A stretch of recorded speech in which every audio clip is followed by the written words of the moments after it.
Oke, selamat datang teman-teman. Kembali dengan saya Permana. Saya di sini mau menjelaskan sedikit atau mereview sedikit kriptografi semester klasik. Seperti biasa, ini adalah ujian atau praktek yang diberikan Bapak dosen saya, Bapak Yadi Marta Dinata, Eskom Mkom. Saya akan mereview sedikit. Biasa pendahuluan kriptografi dan sifat. Seperti biasa, kriptografi adalah ilmu tentang teknik inskripsi naskah asli yang dibaca melakukan sebuah kunci inskripsi sehingga hasil naskah tersebut dibaca. Oke, kriptografi klasik terbagi menjadi beberapa bagian. Ada symmetric key dengan asymmetric key. Ada klasik dan juga modern. Ada transfer chipper, switch chipper, stem chipper, dan block chipper. Kalau kripto klasik adalah kripto dalam pembuatan maupun sama sekali tidak harus diberikan komputer atau perangkat mesin. Kita klasifikasi mungkin beberapa ciri, yaitu basis karakter menggunakan pena dan kertas saja, belum ada komputer, termasuk dalam kriptografi kunci simetris. 3 alasan mempelajari algoritma klasik: memahami konsep dasar seperti dasar algoritma kriptografi modern, memahami kelemahan sistem kode. Ada 4 tujuan dasar dalam menggunakan teknik kriptografi, yaitu jaga kerahasiaan agar informasi yang tersedia tidak dapat diakses atau tidak dapat diketahui oleh pihak yang tidak memiliki otoritas untuk motif informasi yang telah dikasihkan sandi, menjaga keutuhan informasi agar dapat pesan tidak memiliki otoritas untuk mengubahnya. Contohnya untuk menghindari penyisipan, penghapusan, dan pengisian detail kedalaman data aslinya, memastikan identitas antara dua pihak yang saling berkomunikasi dan memastikan keaslian dari isi data, yaitu pengamanan dan lain. Kelebihan dan kekurangan. Ada beberapa kelebihan dan kekurangan teman-teman di dalam kriptografi klasik dan juga modern. Waktu proses dalam mengenkripsi dan enkripsi lebih cepat. Ini sebabkan karena efisiensi yang terjadi pada pembangkit kunci. Algoritma juga dapat digunakan dalam sistem secara real time, misalkan pada saluran telepon, karena proses enkripsi dan enkripsi cepat. Kecepatan operasi lebih tinggi bila dibandingkan dengan algoritma asymmetric. Karena kecepatannya cukup tinggi, maka dapat digunakan pada sistem real time. Kekurangannya nih teman-teman, ada beberapa kekurangannya. Untuk tiap pasangan pengguna dibutuhkan sebuah kunci yang sama, sedangkan sangat sulit untuk menyimpan dan mengingat kunci yang banyak secara aman, sehingga akan menyebabkan kesulitan dalam hal mengelola kunci. Untuk setiap pengiriman pesan dengan pengguna yang berbeda, dibutuhkan kunci yang berbeda juga, sehingga akan terjadi kesulitan dalam memanajemen kunci tersebut. Permasalahan dalam permainan kunci itu sendiri disebut dengan key distribution problem. Artinya, perlu adanya kesepakatan bersama untuk jalur khusus untuk kunci. Hal ini dapat menimbulkan masalah baru ketika tidak mudah untuk menentukan jalur yang aman untuk kunci. Masalah sering juga disebut dengan key distribution problem. Apabila sebuah kunci sampai hilang atau dapat ditebak, maka cryptosystem tidak dapat aman lagi. Nah, inilah chipter substitusi atau substitution chipper. Di dalam chipter substitusi, setiap unit plain text diganti dengan satu unit chipter. Di sini berarti satu huruf, pasangan huruf, dan dikelompokkan lebih dari 2 huruf. Algoritma substitusi tertua yang diketahui adalah Caesar chipper yang digunakan Kaisar Romawi Julius Caesar untuk mengirim pesan yang dikirim dalam peran gubernurnya. Intinya adalah menggantikan sebuah atau lebih huruf pada plaintext dengan sebuah lebih huruf pada plaintext dengan aturan tertentu. Aturan tersebut digantung dalam proses inskripsi dan enkripsi.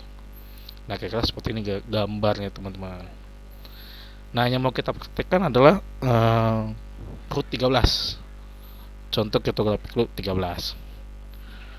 Virginia chipper mungkin adalah contoh terbaik dari chipper alfabet manual. Algoritma ini diproduksikan oleh diplomat sekaligus seorang kriptologis Prancis yang bernama Blaise de Wegener. Pada abad ke-16, Wegener chipter diproduksikan pada tahun 1586. Chipter ini berhasil dipecahkan oleh Babbage dan Kasiski pada pertengahan abad 19. Wegener chipter digunakan oleh tentara Konfederasi Confederate Army pada perang sipil Amerika atau American Civil War. Nah, kira-kira tuh seperti itu teman-teman, seperti penjelasan saya tadi untuk kelebihan dan juga kelemahan dari kripto klasik ya teman-teman. Nah, ini sekarang kita untuk mau praktekkan, yaitu root 13 namanya teman-teman. Apa itu root 13? Root 13 ya arti pengulangan secara 13 kali. Nah, ini teman-teman bisa lihat contohnya ya teman-teman.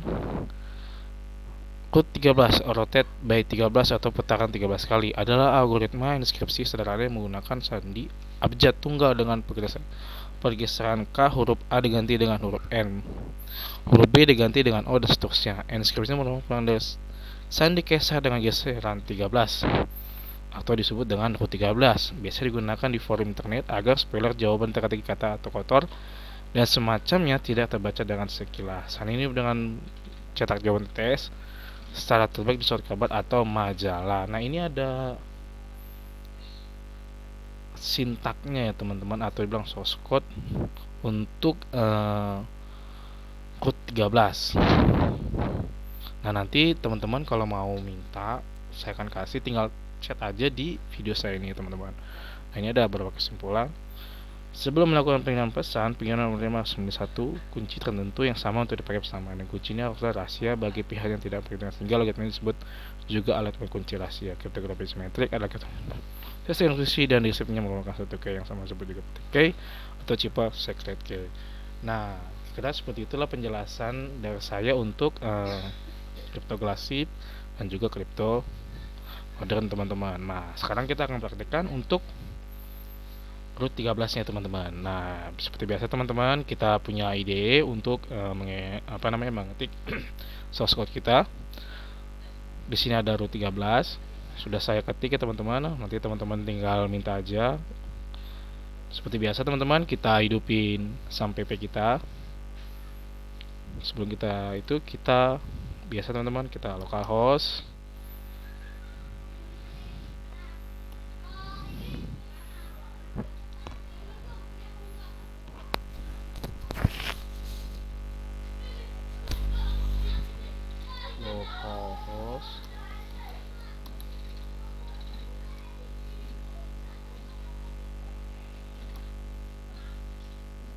Kriptografi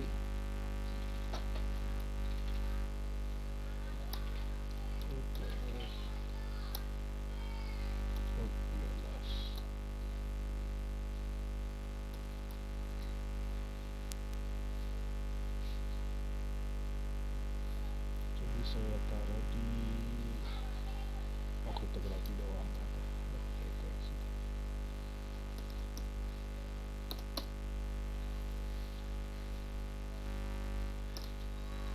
Nah, kira-kira seperti inilah tampilan untuk kriptografi encrypt root 13 atau dibilang dengan 13 putaran. Kira seperti ini teman-teman. Contohnya, gimana teman-teman? Mudah kan?